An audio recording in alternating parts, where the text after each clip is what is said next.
ሰላም ጤና ይስጥልን ውድ የቻናላችን ተከታታዮች ፕሮግራማችን ቤተሰቦች፣ ይህ አብዲራዋ ቲዩብ ነው። ፕሮግራማችንን ላይክ በማድረግ እንዲጀምሩ። ላይክ ስታደርጉ የዚህን ፕሮግራም ተደራሽነት ተደማጭነት ከፍ ስለሚያደርግ ላይክ ማድረጋችሁ እንዳትረሱ። ላይክ እንድታደርጉ በአክብሮት እየጋበዝን ይህንን ፕሮግራም ዛሬ የከፈታችሁ ዛሬ ቻናላችንን ማድመጥ የጀመራችሁ ሰብስክራይብ በማድረግ የደወል ምልክቷን በመጫን ቻናላችንን እንድትቀላቀሉ በአክብሮት እየጋበዝን ይህንን ፕሮግራም ከሀገር ውጭ የምታደምጡ የቻናላችን ተከታታዮች ድጋፋችሁን ላበረከታችሁ ከልብ ምስጋናችንን ያቀረብን ድጋፋችሁ እንዲቀጥል በአክብሮት እንጋብዛለን። በሱፐር ስቲከር፣ ሱፐር ቻት፣ ሱፐር ታንክስ ድጋፍ ማድረጋችሁን እንድትቀጥሉ የአክብሮት ግብዣችን ነው። በትናንትናው ዕለት ጥሪያችንን አክብረው እንግዲህ ከሀገር ውጭ ከሳውዝ አፍሪካና በተጨማሪም ከስዊድን ላደረጋችሁልን የሱፐር ታንክስ ድጋፍ ከልብ እያመሰገንን ቶማስ አሰፋ እንግዲህ ሁሌም ከጎናችን እንደሆነ በመግለጽ እንግዲህ ቶማስ ከፍተኛ የሆነ የሱፐር ታንክስ ድጋፍ አድርጎልናል። እንዲሁም ከሳውዝ አፍሪካ ወዳጃችን ደረጀ ደመቀ ላደረክልን የሱፐር ታንክስ ድጋፍ በተጨማሪ እያመሰገንን ሁለቱን አድማጮቻችንን ከሀገር ውጭ የሚያደምጡ ለቻናላችን በተለየ ሁኔታ ድጋፍ አድርጓል። በትናንትናው ዕለት ከልብ እናመሰግናለን። ለቶማስም ለደረጀም ላደረጋችሁልን ድጋፍ ልባዊ ምስጋና እያቀረብን ድጋፋችሁ ከኛ ጋር እንዲቀጥል የአክብሮት ግብዣችን ነው። ቶማስ እንግዲህ ሁሌም ከጎናችን እንደሆነ ቃል ገብቶልናል። ደረጀም ላደረክልን ድጋፍ ከልብ ሁለታችሁንም አድማጮቻችንን ልባዊ ምስጋና በቻናላችን በቤተሰቦቻችን ስም እያቀረብን የመጀመሪያ ክፍል የዛሬውን ፕሮግራም እንግዲህ ሀብለን የምንጀምረው ወደ ለንደን ተጉዘን የሮብ የመጀመሪያ ክፍል ፕሮግራማችን በቼልሲ ዙሪያ ይሆናል።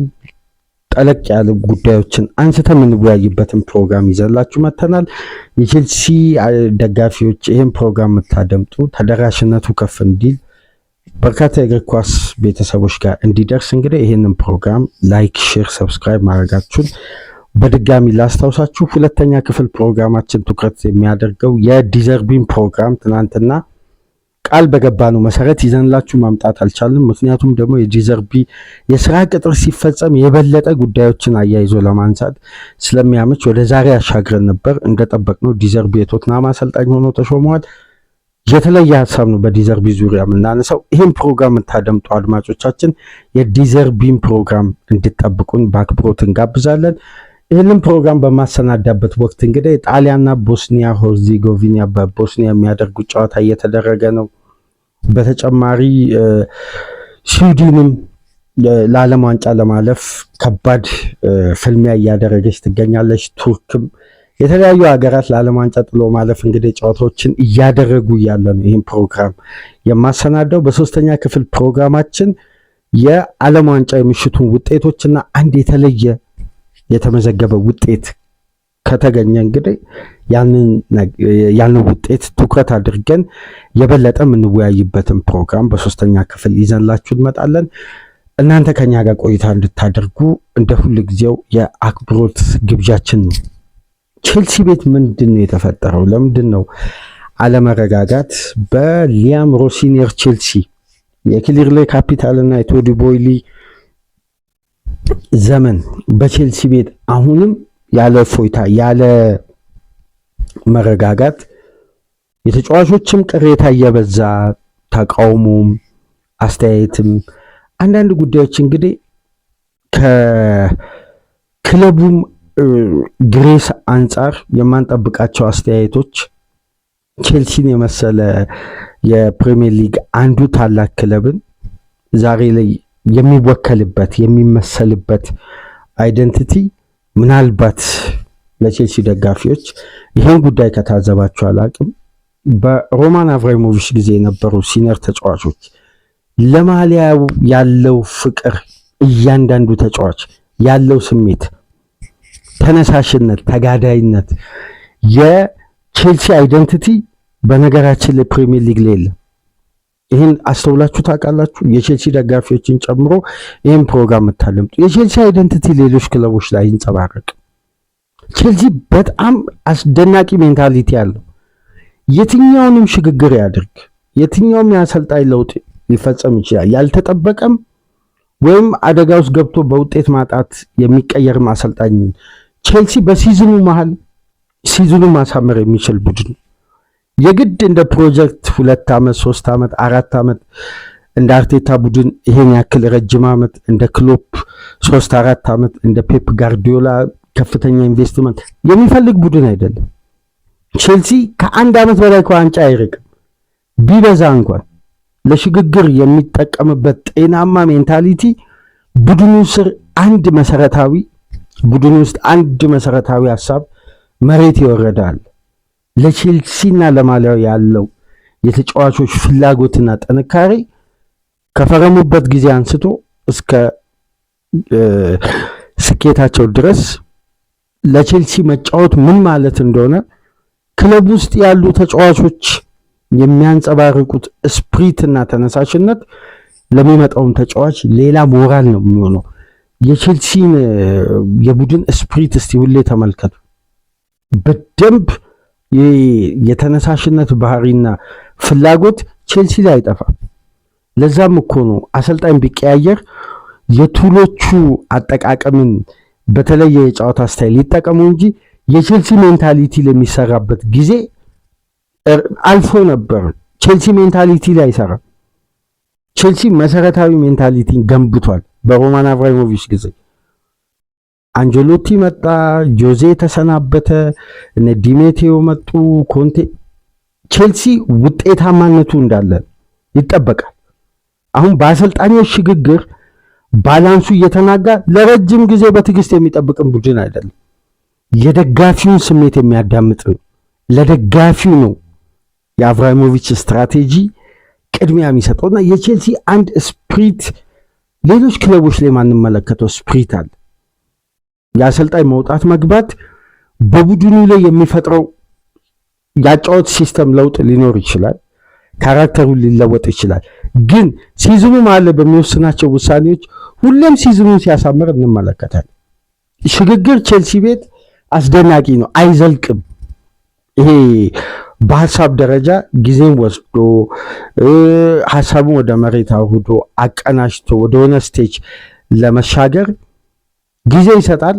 ግን በቂ ጊዜ ለአንድ አሰልጣኝ ሀሳቡን አውርዶ የጨዋታውን ጽንሰ ሀሳብ ተሻጋሪ አድርጎ ቲሙን ወደ ውጤት እንደሚያመጣ ሲታመንበት ይቀጥላል። ካልታመነበት አብራሞቪች ለዛም እኮ ነው ቼልሲ በፕሪሚየር ሊጉ ታሪክ በካሳ ክፍያ አንደኛ የሆነው።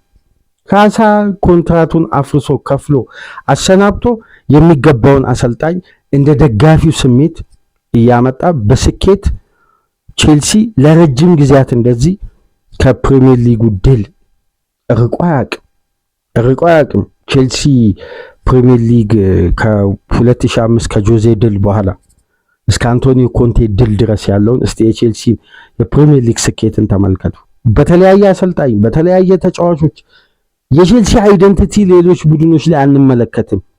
ለለውጥ ሁሉም ይዘጋጃል። ቡድኑ ካለ አሰልጣኝ ጋር ጥሩ ሽግግር ያደርጋል በስኬት። ያን ስኬት ግን ጠብቆ ካልቆየ ያመጣው ስኬት ያለፈ ነው። አሁን አዲስ ስኬት እንፈልጋለን፣ ያሰናብታሉ። አብራሞቪች አዲስ ኃይል እያመጡ ነው ቡድኑ ሁሌም ያድሱት። ለዛ ደጋፊው ሁሌም በምን ስፕሪት ውስጥ ነው ያለው? በአሸናፊነት ስፕሪት ውስጥ። ቼልሲን በመረጋጋት ውስጥ መክተት የሚችሉት ባለቤቱ የደጋፊውን ስሜት እያዳመጡ ነው። ክሎት በቼልሲ ደጋፊዎች ባለፉት ዓመታት በጣም የተወገዘው አሰልጣኝ ራፋኤል ቤኒቴዝ ነው። ነገር ግን ራፋኤል ቤኒቴዝ መጥቶ ዩሮፓ ሊግን ወደ ቼልሲ ቤት አምጥቷል። ዩሮፓ ሊግን ቼልሲ 3ኛ ደረጃ ይዞ እንዲያጠና ወደ ቻምፒየንስ ሊግ እግር ኳስ እንዲመለስ ረድተዋል። ሮቤርቶ ዲሜቴው ቪላስ ቦአስን ተክቶ ቻምፒየንስ ሊግ እግር ኳስን ማምጣት ችሏል። ቱኸል ላምፓርድን ተክቶ ቻምፒየንስ ሊግ ማምጣት ችሏል። ጉሲድኒክ በውድድር ዓመቱ መሃል ላይ ስኮላሪን ተክተው የኤፍኤ ካፕ ዋንጫ ማምጣት።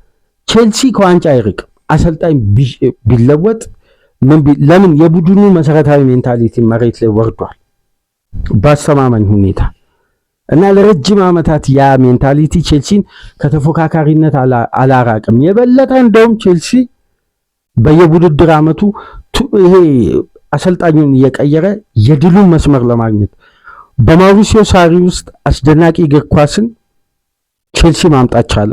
የነ ሃዛርድ ፕራይም ታይምን በደንብ ያየንበት ወቅትን ተመለከትን። ማውሪሲዮ ሳሪ ቼልሲን ምን ያክል በታክቲክ ረገድ እንዳሳደጉ ሜዳ ውስጥ እያየን ዩሮፓ ሊግን ወደ ቼልሲ አምጥተው ነው የለቀቁት። ቼልሲ ከድል ሽታ አይርቅ፣ ከአሸናፊነት ሜንታሊቲ የሚርቅ ቡድን አይደል። በተለይ ሃይ ስታንዳርድ ድሎችን ሊጉን፣ ሻምፒዮንስ ሊግ በጣም ከወረደ ዩሮፓ ሊግ፣ እሱንም ባለፈው አሰልጣኝ ድክመት በሚመዘገቡ ውጤቶች ቼልሲ ባለፉት 4 ዓመት በክሊርሌይ ካፒታል እና ቶዲ ቦይሊ ውስጥ የታዩ ስኬቶችን ካየን ዘላቂነቱ በጥያቄ ውስጥ ሆኖ ነው ስኬቶች ሲመጡ የነበሩት። በአሰልጣኙ አቅም ምክንያት አይደለም፣ በቡድኑ በያዘው ስትራቴጂ ምክንያት ዘላቂነቱ፣ አስተማማኝነቱ ይሄ ለደጋፊዎች ልክ እንደ አብራሞቪች ጊዜ ዋና ማናጀሩ ቢቀየር በሚመጣው አሰልጣኝ ቼልሲ ድጋሚ ሲዝኑ ማስተካከል ይችላል የሚለውን እምነት እየተሸረሸረ መጥቷል። ለዚህ ደግሞ በቂ ማሳያ ቡድኑ ላይ አሁን ባለው የቡድኑ ስብስብ ውስጥ ያሉ ሲኒየር ተጫዋቾች የክሊርሌይ ካፒታል እና የቶዲ ቦይሊ ዘመን ከፍተኛ ኢንቨስትመንት ወጥቶባቸው ጥሩ የሲኒየር ተጫዋች ሂደትን በቡድን ውስጥ የሚያሳዩ ባህሪያትን የሚያሳዩ ተጫዋቾች ግን አሁን ካሉት ወጣት ተጫዋቾች የበለጠ ሲኒየር ሆነው ቲሙን መምራት ያለባቸው ተጫዋቾች የበለጠ ከቼልሲ ውጪ አሻግረው እየተመለከቱ ነው። ይሄ ታዲያ የአብራሞቪችን ጊዜ ምን ያክል መናፈቁ የምናስተውለው እስቲ ትናንትና የቀድሞ ቼልሲ ተጫዋቾች በኢንስታግራም ፔጃቸው ላይ የለጠፉትን ጉዳዮች ሁሉ ተመልከቱ።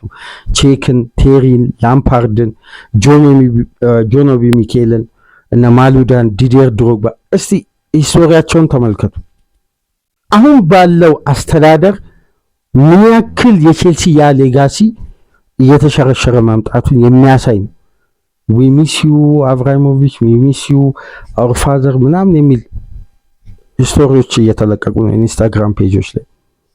አንዳንድ የቀድሞ ተጫዋቾች ከአሁን ተጫዋቾች ጋር የቃላት ምልልስ ጆኒ ኦቢ ሚኬል እና ኤንዞ ፈርናንዴዝ መካከል የተፈጠረውን ደግሞ የቃላት ጦርነት በኢንስታግራም ገጻቸው ላይ ተመልከቱ።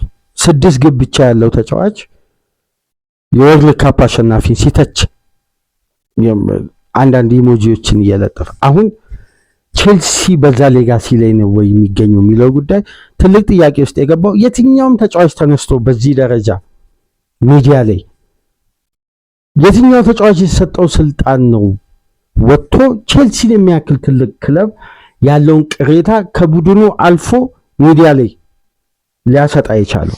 አሁን ቅሬታዎች በተጫዋቾች በኩል መደመጡ በእርግጥ ተገቢ ሊሆን ይችላል። ቅሬታዎች ግን ቼልሲ ከዚህ በፊት ቅሬታዎችን አላስተናገደም እንዴ? ጉዳዮችን እንዴት ነው ሃንድል የሚያደርገው?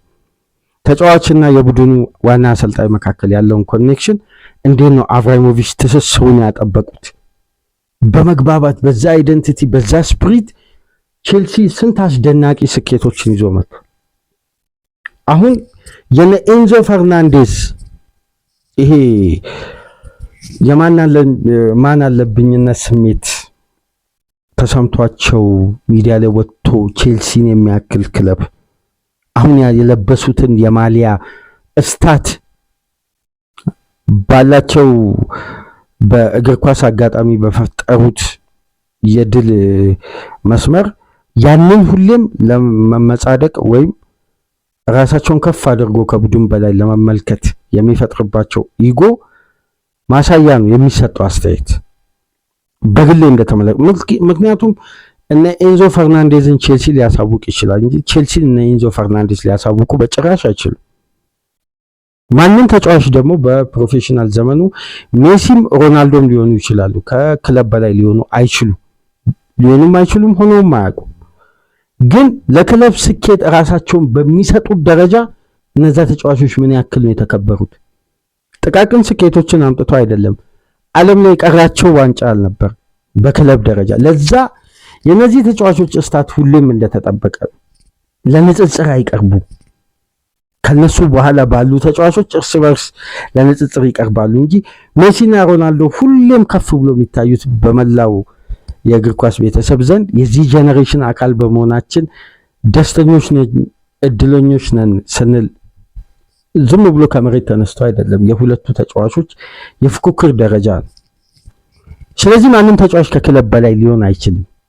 ክለብን ደግሞ አሳልፎ የሚሰጥ የሚያጋልጥ የክለቡ ውስጣዊ ክፍተት መነሻ ተደርጎ አስተያየቶችን መስጠት ደግሞ ከክለቡ በር ላይ ደጅ ላይ ቆሞ ጥያቄን ከማዳመጥ አይተናነስም። ያንን ነው አሁን ቼልሲ ቤት የተፈጠረው አለመረጋጋትን ምናስተውሉ። እስቲ ከቀናት በፊት ኤንዞ ፈርናንዴዝ ሚዲያ ላይ ወጣና በአርጀንቲና ሚዲያ ላይ በአንድ ቲቪ ስርጭት ላይ እኔ አሁን በእግር ኳስ ሳይሆን በኖርማል ላይፍ መኖር የምትፈልግበት ቦታ በተሻለ ሁኔታ ጥሩ አየር አሁን ለኑሮ አመቺ ነው ብለ ወይም ካሁን በኋላ ባለክ ህይወት የት ነው መኖር የምትፈልገው? በቀጥታ ማድሪድ አለ። ተመልከቱ። ከቀናት በፊት ከዚህ አስተያየት በፊት ማድሪድ ለኤንዞ ፈርናንዴዝ 100 ሚሊዮን ዩሮ ማዘጋጀቱ በነ ዲፌንሳ ሴንትራል እና ኤልቼግኒቶ እየዘገቡ ነበር። ሁለቱ ለማድሪድ ቅርብ የሆኑ ሚዲያዎች ይሄን በደንብ ሲገለጽ ነበር። ማድሪድ እና ፍሎሬንቲኖ ፔሬዝ ለሮድሪ 50 ሚሊዮን ፓውንድ ከመክፈል ለ1 ዓመት ኮንትራት ለኤንዞ ፈርናንዴዝ 100 ሚሊዮን ዩሮ ከፍለው ሮድሪን በ2027 በነፃ ማምጣትን ፕላን አድርገዋል ይላል። ይሄ ጉዳይ ቀደም ብሎ መውጣቱ አሁን እዚህ ጋር በጉዳዩ ላይ ለክለቡ ያለውን ቦታ ቅድም ስለ ቼልሲ ከፍታ፣ ስለ ቼልሲ ጥንካሬ፣ ስለ ቼልሲ ሜንታሊቲ ከባለቤቶቹ የወረደ አስተሳሰብ በቡድኑ ስፕሪት ላይ እንዴት ተጽዕኖ እንደሚፈጥር የምትመለከቱት የትኛው የቼልሲ ተጫዋች ነው ቡድኑን በሚዲያ ላይ ወጥቶ የሌላን ክለብ ዋና ከተማ ሜንሽን እያደረገ በከፍተኛ ሁኔታ ድምፁን ጮክ አድርጎ በራስ መተማመን የሚያወራው? አሁን ቼልሲ ቤት ያለው ውስጣዊ ውጥረት ከሚያሳዩ ጉዳዮች መካከል አንዱ መጀመሪያ በር የተከፈተው የኤንዞ ፈርናንዴዝ የፒኤስጂ ጨዋታ በኋላ የተሰጠው አስተያየት ነው። ስለ ቆይታዬ ከዓለም ዋንጫ በኋላ እናወራለን። አሁን በኤፍኤ ካፕ እና በፕሪሚየር ሊግ ቀሪ ጨዋታዎች አሉ። እዛ ላይ ትኩረት ማድረግ የምፈልገው የበለጠ ደግሞ ዓለም ዋንጫ አለ። ከዛም በኋላ ስለ ቀጣይ ቆይታዬ ማሰብ የምፈልገው ከዛም በኋላ በቼልሲ ቤት ደስተኛ ነኝ። ቼልሲ ለመቆየት ሁሉም ተጫዋች ቼልሲ በአደጋ ወቅትም ከቡድኑ ጎን ሆነው ለዛኩ ትልቁ ምልክት እኮ የኪሪሌ ካፒታልና ቶዲቦይሊ ከመግዛታቸው የአብራሞቪች የባንክ ትራንዛክሽን በአጠቃላይ በተዘጋበት በእንግሊዝ መንግስት በተወሰነበት የራሽያ ዩክሬንን በወረረችበት ወቅት ተጫዋቾች የአንዱን የፕሌን ትኬት የጉዞ ሙሉ ወጪ ተጫዋቾች እየሸፈኑ እኮ የቼልሲን ያንን ከባድ ጊዜ እኮ የተሻገሩበት ወቅት ነው። ይሄ ቼልሲ ውስጥ ያለው ትስስር ቤተሰባዊነት በጣም ጠንካራ ነው። ዛሬ እንዲህ በስፕሪት አንሶ ሲታይ ጥያቄው የሚጀምረው ከላይ ካሉ ከባለቤቶች ዋና ጽንሰ ሐሳብ ነው፣ እግር ኳሳዊ ሐሳብ ላይ። ምክንያቱም እዚህ ጋር መመልከት ያለብን አትራፊ ካምፓኒ ነው ቼልሲን የገዛው። እግር ኳስን የሚያውቁ አይደለም። እግር ኳስን በውዴታ መጥተው የተቆጣጠሩ ባለሀብቶች አይደለም። በዓለም ኢንዱስትሪ ላይ ከሚድል ኢስት ጋር ባላቸው ቀጥተኛ ኮኔክሽን የፈጠሯቸው ሀብቶችን የበለጠ ወደ እግር ኳስ ይዞ ለመምጣትና አትራፊ ካምፓኒዎች ናቸው ቼልሲ ቤት የመጡት። አብራሞቪችን ግን ከተመለከታችሁ ቼልሲን ይወዱታል፣ እንደ አንድ አካላቸው ነው የሚመለከቱት። አሁን ይሄ ነው ትልቁ ልዩነት። መጀመሪያ በሀሳብ ደረጃ የሚጀምረው አትራፊ ካምፓኒ ሁሌ ምንድነው ባወጣው ልክ ገቢውን ነው ካልኩሌት የሚያደርገው። በውዴታ ግን ክለብን የያዙ ባለቤቶች ምንድነው ስለ እግር ኳስም ያላቸው ግንዛቤ ጠንካራ ከሆነ ስለዛ ክለብ ውድቀትና ከፍታ በጣም ያስጨንቃቸዋል ቀን ከሌሊት። ለዛ እኮ ነው በአሰልጣኝ ለውጥ ውስጥ ቼልሲ ስኬቱ አይቀርም፣ የአሰልጣኝ ለውጥ ግን ቼልሲ ቤት የማይቀር ነው ውጤት ትንሽ በተንሸራተተ ቁጥር።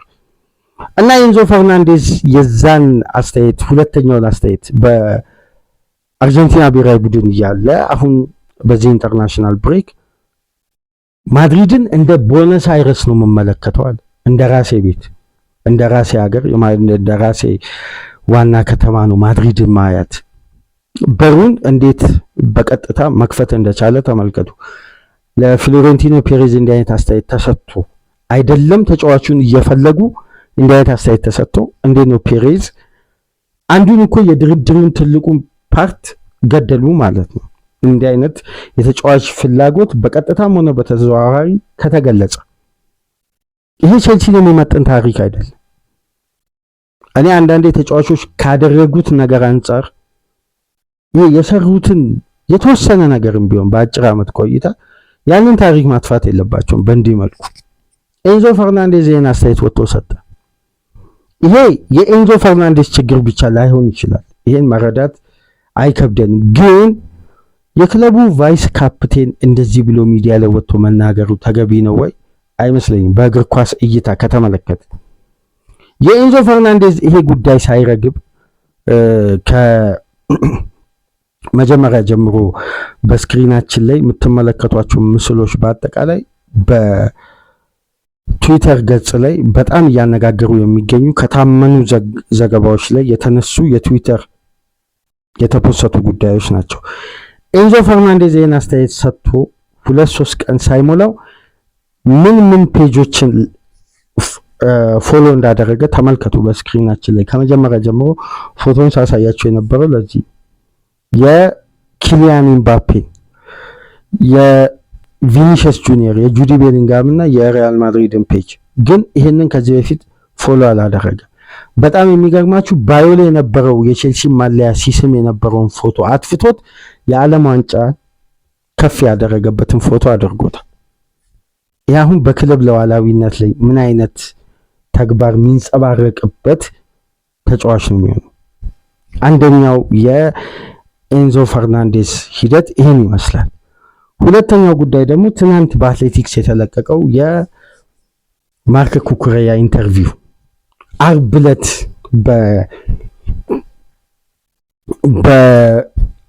በስፔን ዋና ከተማ ማድሪድ ሰሜነኛ ክፍል በነበረ የትሬኒንግ ማዕከል ከአትሌቲክሱ ዘጋቢ ጋር የነበረው ቆይታ ከፖሎ ቡልሴ እና ከሩዮ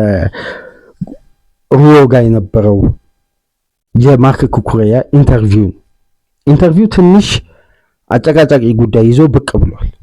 ይሄ ያጨቃጨቀው ጉዳይ ደግሞ የበለጠ የቼልሲ ደጋፊዎችም ጥያቄ ይመስለኛል እንደምረዳው ከሆነ ቼልሲ በፓሪስ ሴን ጀርሜን የተሸነፈበትን ጉዳይ መጀመሪያ ሲያነሱ እዛ ጋር ኩኩሬያ ጥሩ ሀሳቦችን አንስቷል። ማለት ሁሉም የእግር ኳስ ቤተሰብ የቼልሲ ደጋፊዎች የሚስማሙበት የፓሪስ ሴን ጀርሜን የደርሶ መልስ ጨዋታ ትልቁ ክፍተታችንን ከተመለከታችኋል በኤክስፒሪየንስ እጦትና የጨዋታው ፕላናችን እንደ ፔጂ አይነት ቡድንን ለማስቆም እንደ ፔጂ አይነትን ተጋጣሚ ለማሸነፍ የተዘጋጀንበት የጨዋታ ስትራክቸርና ከሳምንት በፊት የእንግሊዝ አንዱን ተጋጣሚ የተዘጋጀንበት ስታንዳርድ ተቀራራቢ መሆኑ ቡድናችን ተገማች እንዲሆን አድርጎናል። እዚህ ውስጥ ደግሞ የኤክስፒሪየንስ እጦትና የጨዋታ ስትራቴጂያችን ተመሳሳይ መሆን እዚህ ውድድር ላይ ተጋላጭ ሆነን ቼልሲን በማይመጥን ውጤት ተሸንፈን እንድንወጣ ተገደናል። ዋነኛው ጉዳይ ግን የኤክስፒሪየንስ እጦት እንደሆነ የኤክስፒሪየንስ ጉለት እንደሆነ በጨዋታው ላይ በግልጽ ታይቷል አለ። አንደኛውን ጉዳይ ያዙልኝ። የኤክስፒሪየንስ እጦት ነው። ኤንዞ ይቅርታ ማርክ ኩኩሬያ ሀሳቡን የሰጠው የመጀመሪያው የኢንተርቪው ጥያቄ እንግዲህ በቼልሲ ቤት የነበረው ቆይታ በስፔን ብሔራዊ ቡድን ከሱ ጋር በተያያዘ ነበር። ከዛም በኋላ ስለ ፒኤስጂው ሽንፈት ስለ ኤንዞ ፈርናንዴዝም አስተያየት ተጠይቆ ያለውን የመልበሻ ክፍል ውጥረትንም ለማንሳት ሞክሯል። ወደዛ ሀሳብ እንመጣለን። ነገር ግን በብሉኮን የተወሰነው ውሳኔ ይላል ሪዮ አንደኛው ጋዜጠኛ ከአዲሱ ዓመት መግቢያ የተወሰኑ ቀናት በፊት አሰልጣኝ ኤንዞ ማሬስካን ቼልሲ ሲያሰናብት ምን አይነት ስሜት ነበረው በድሬሲንግ ሩም ውስጥ ይላል። ማርክ ኩኩሬያ በቀጥታ ያነሳው ሐሳብ እዚህ ጋር ለተመለከተ እንግዲህ የበለጠ ጉዳዩን ጥርት ያደረገ ነው። በመልበሻ ክፍል አለ አሁን ያለን አሰልጣኝ ሊያም ሮሲኒየር አስገራሚ ሰው ነው፣ ምርጥ ሰው ነው፣ ተግባቢ ነው። በስትራስበርግ የሰራውን ጉዳይ እናውቃለን አለ። በቼልሲ መልበሻ ክፍል አንድ ሐሳብ ለማስረጽ ጥረት እያደረግን ነው አብረን አለ። የቼልሲ አጫወት ላይ ግን ያ ከሊያም ሮሲኒየር መምጣት 18 ወራት በፊት አለ ላለፉት 18 ወራት ከሊያም ሮሲኒየር ቀደም ብሎ ቼልሲ ስቴብል ነው አለ። ቼልሲ በጣም የተረጋጋ ቡድን ነው አለ። የኮንፈረንስ ሊግን አሳክተናል። የዩኤፋ ቻምፒየንስ ሊግን ቦታ ይዘን አጠናቀቅን። እኛን ከቻምፒየንስ ሊግ 8-2 አሸንፎ ያስወጣንን ፒኤስጂን ከወራት በፊት 3-0 በክለብ ወርልድ ካፕ አሸንፈናል። ማሬስካ ታክቲካሊ ጄኒውን ነው አለ። በደንብ እዚህ ጋር የምትመለከቱት ሊያም ሮሲኒየር ጥሩ ተግባቢ ሰው ነው በማለት ከዛ በላይ ለመግለጽ አልፈለገም። ግን ስለ ኤንዞ ማሬስካ በርካታ ነጥቦችን አነሳ። ቼልሲ የተረጋጋ ቡድን ነው። አንድ ቅርጽ ይዘናል። በውድድር ዓመቱ መጀመሪያ ቀደም ብሎ በክለብ ወርልድ ካፕም ብንቆይም ዝግጅታችን አመርቂ ነበር። ሊያም ሮሲኒየር በሲዝኑ መሃል መጥቶ አዲስ ሐሳብ ለማስረጽ የበለጠ ተጨማሪ ጊዜ ስለሚያስፈልግ ከተሰናበተው አሰልጣኝም የተሻለ ውጤት ላናስመዘግብ እንችላለን አለ። ይሄ ትክክል ነው። ምክንያቱም በውድድር ዓመቱ አጋማሽ የሚወሰኑ ውሳኔዎች የቡድኑ የተያዘለትን ስትራቴጂና ጉዞን የበለጠ ውስብስብ ያደርገዋል መሃል ላይ አሰልጣኝ ሲቀየር። ምክንያቱም የመጣው አሰልጣኝ ከነበረው አሰልጣኝ ጋር ያለው የታክቲክ ተስማሚነት አንድ አይነት አይደለም። እዚህ ጋር ሊያም ሮሲኒየርን ለመተቸት አይደለም። የኤንዞ ማሬስካ ስንብትን ሁሌ እንደማነሳላችሁ ተገቢ አልነበረም በጭራሽ። ቼልሲ ትልቁ ስህተት የሰራው ኤንዞ ማሬስካ ማሰናበቱ ነው። ማሬስካ ለ16 ወራት ቼልሲ ቤት የገነቡትን ስትራቴጂ የቡድኑ ንድፈ ሐሳብ የያዘበት መንገድ ኩኩሬያ ገለጸ እኮ ስቴብል ነበርን አለ። በጣም የተረጋጋ ቡድን ነን። መልበሻ ክፍል ውስጥ እንኳን የተጫዋቾችን ተነሳሽነትና ፍላጎት ለማምጣት በስፕሪት ደረጃ እኔ በቼልሲ ቤት የነበረኝ የ4 ዓመት ቆይታና ኤክስፒሪየንስ በመልበሻ ቤት ውስጥ በተሻለ ማኔጅመንት ቆይታ የነበረኝ ከኤንዞ ማሬስካ ጋር ነው አለ። ምክንያቱም እንደምታውቁት ግራም ፖተርን፣ የተለያዩ አሰልጣኝ ቱኸልን፣ ፖቼቲኖን እነዚህ አሰልጣኞችን እንግዲህ የበለጠ ከማርክ ኩኩሬያ ጋር ቆይታ አድርጓል። ስለዚህ ስለ ኤንዞ ማሬስካ ያነሳው ጉዳይ የኤንዞ ማሬስካ ስንብት በሲዝኑ መሃል ላይ መፈጸሙ ተገቢ ነው ብዬ አላስብም አለ። በቃ የመጨረሻ መደምደሚያ ተገቢ። ይሄ ማለት የብሉኮን ውሳኔ የሜዳ ውስጥ እንቅስቃሴና የታክቲክ ስትራቴጂ የመልበሻ ክፍሉ ጥንካሬ የቡድኑን ሜንታሊቲ መረጋጋት ትኩረት ያደረገ አለመሆኑን ነው በተዘዋዋሪ ማሬስካ ኩኩሬያ የገለጸው። ምክንያቱም ይሄ የፓወር ልዩነት ነው። እንደምታስታውሱት በወቅቱ ስናነሳ ነበር ካቨነር የሚባል የሪኩፕመንት አባል ከኤንዞ ማሬስካ 3ኛ ወንበር ላይ ቁጭ ብሎ ወረቀት ይሰጣቸው ነበር። ኤጌሌን አስወጣ፣ ኤጌሌን አስገባ። ለምን? በትራንስፌር ማርኬት እነዚህ ተጫዋቾች ደቂቃቸው ባነሰ ቁጥር የዝውውር ገበያ ላይ ያላቸው አቅም እየወረደ ስለሚመጣ አስገዳጅ ለውጥ አድርግ፣ ቀጣይነት ያለው ምርጥ 11 እንዳይጠቀሙ 132 ተጫዋቾችን አፈራቆ ተጠቅመዋል። በምርጥ 11 ውስጥ በአማካይ ማለት ቼልሲ በየጨዋታው 5.5 ተጫዋች እየቀየረ ነው የሚጫወተው። ይሄ የቡድኑን አለመረጋጋት የበለጠ ከፍተኛ አድርጎት ነበር በወቅቱ። ግን አሰልጣኙ ፈልገውት አይደለም፣ ከእሳቸው በላይ ያሉ ኃላፊዎች የሚያደርጉት ግፊት ነው። ከዛም በኋላ አሰልጣኙ እንዴት ይሄን ጫና ሃንድል ያደርጉ። እዚህ ጋር ቡድኑ ውጤት እያጣ፣ እዚህ ጋር ደግሞ በስራቸው ላይ ጣልቃ ገብነት በስቷል። ስለዚህ ኤንዞ ማሬስካ ፕሬስ ኮንፈረንሱን አልሰጥም አሉ። ያኔ ጉዳዮች ሁሉ ሰፉ። ምክንያቱም ቼልሲ እንደምታውቁ 39 ሪክሩትመንት አባላት በተለያየ የስራ ድርሻ ያለበት ከበስተጀርባ ያሉ የኮቺንግ ስታፍ እና የምልመላ ቡድኑ በስትራክቸር ዳይሬክተር ኦፍ ፉትቦል፣ 2 ስፖርቲንግ ዳይሬክተር፣ የዳይሬክተር ኦፍ ፉትቦል የበላይ ጠባቂ። የቼልሲ ስትራክቸሩ በጣም ሰፊ ነው እና ውስብስብ ነው ከበስተጀርባ ያሉ ስራዎች። አሁን ዴቪድ ፋሎ የሚባል በቅርቡ ከሊቨርፑል የለቀቀውን የሪክሩትመንቱ ዳይሬክተር ኦፍ ዳይሬክተር አድርገው ሾመውታል። የዳይሬክተሮች ዳይሬክተር ነው ምናምን የሚባለውን ሹመት። እነዚህ ሁሉ ጉዳዮች በቼልሲ ቤት የኃላፊነቱ መብዛት በተለያየ ሀሳቦች የቡድኑ ስትራቴጂ ወጥነት እንዳይኖረው ከፍተኛ ጫና እየፈጠሩ ነው። ከዛም በኋላ ኩኩሬያ የመጨረሻ አስተያየት የነበረው እንደምታውቁት ኩኩሬያ በስፓኞል እና በጌታፌ የተጫወተ ነው። ወደ ካታሎኒያ ያደላ ነው። በባርሳ የተወለደ ነው። የባርሳ ጥያቄ ከቀረበልኝ ወደ ኋላ አልልም ማለት ጥያቄ ከባርሳ ከቀረበልኝ ወደ ስፔን መመለስ ታስባለህ? ወደ ካታሎኒያ የባርሳ ጥያቄ ቀርቦ የትኛውስ ተጫዋች እምቢ ይላል? ይከብዳል ይህን ጥያቄ ለመመለስ እምቢ ለማለት። ግን አሁን በቼልሲ ደስተኛ ነኝ ብሏል። እዛ ጋር እያይዙ በዋነኝነት እዚህ ጋር የምንመለከተው ኩኩሬያ ታስታውሱ እንደሆነ በና ኬታ ባልዴ ጉዳት ምክንያት በግራ ፉልባክ 3ኛ ተመራጭ ሆነው ነበሩ። በዩሮ 2024 የመጨረሻ ሙከራ ወቅት ኬታ ባልዴንና የስፔን ብሔራዊ ቡድን አልቫሮ ካሬሬስን ካጡ በኋላ በቀጥታ ኩኩሬያን ጠሩት። ሙከራ ያደረጉት ዴላፎንቴ አስደናቂ ብቃቱን አሳይቶ ምርጥ ፉልባክ መሆኑን ፐርፎርም አድርጎ ዩሮ ላይ አስመሰከረ።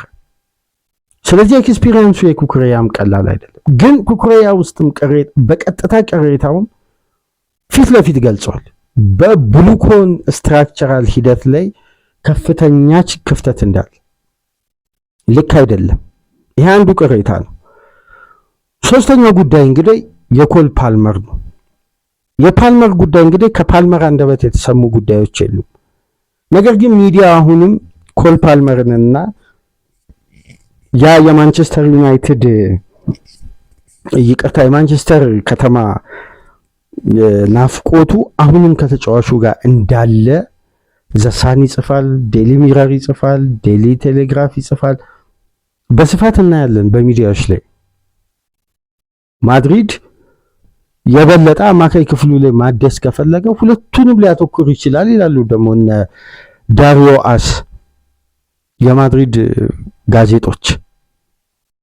አሁን ችግሮቹ በቀጥታ ከተጫዋቾች አንደበት ቅሬታዎች ይብዙ እንጂ በቼልሲ እግር ኳስ ክለብ ያልተለመደ ባህል እንመልከት እንጂ ለነዚህ ሁሉ ክፍተቶች፣ ለነዚህ ሁሉ ቅሬታዎች፣ ለነዚህ ሁሉ የሚነሱ ጥያቄዎች መነሻ ምንም ጥያቄ የለውም የባለቤቶቹ እግር ኳሳዊ ስትራቴጂ።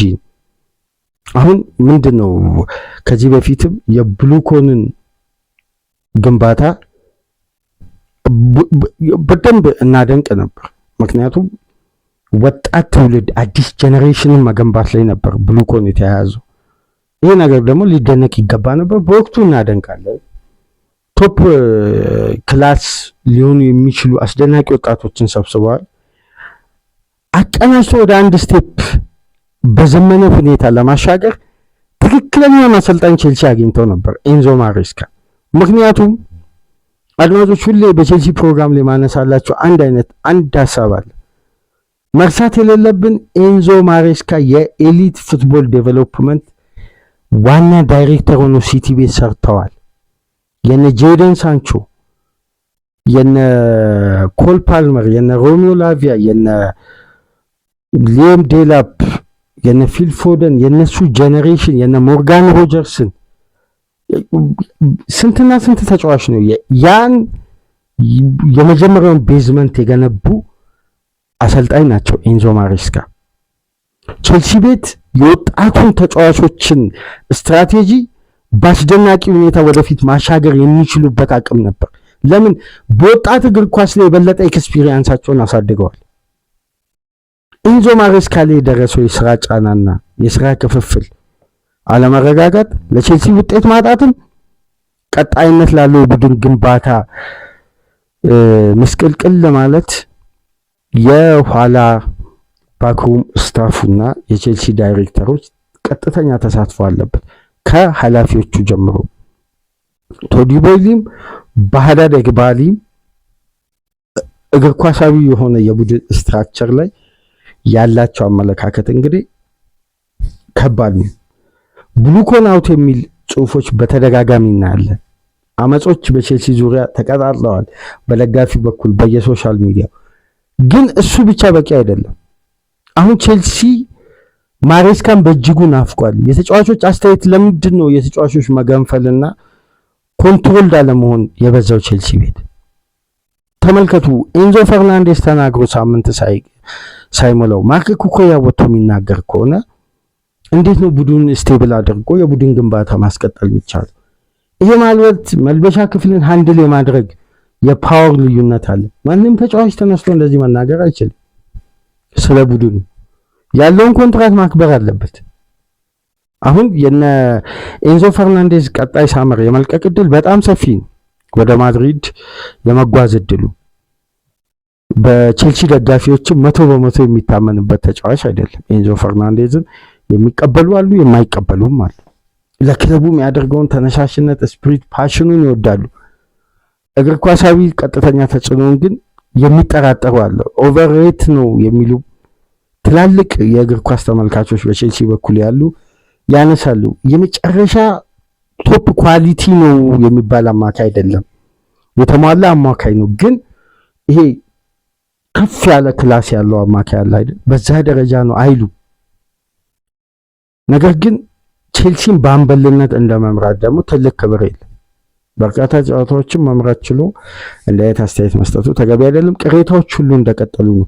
የፓልመርና የማንቸስተር ዩናይትድ ትስስር አሁንም በሚዲያው በኩል እንደቀጠለ ነው። ለማንኛውም ኢንሳይድ ቼልሲን በዚህ መልኩ ተመለከትን። ከተመቻችሁ ላይክ፣ ሼር፣ ሰብስክራይብ ማድረጋችሁ እንዳትረሱ።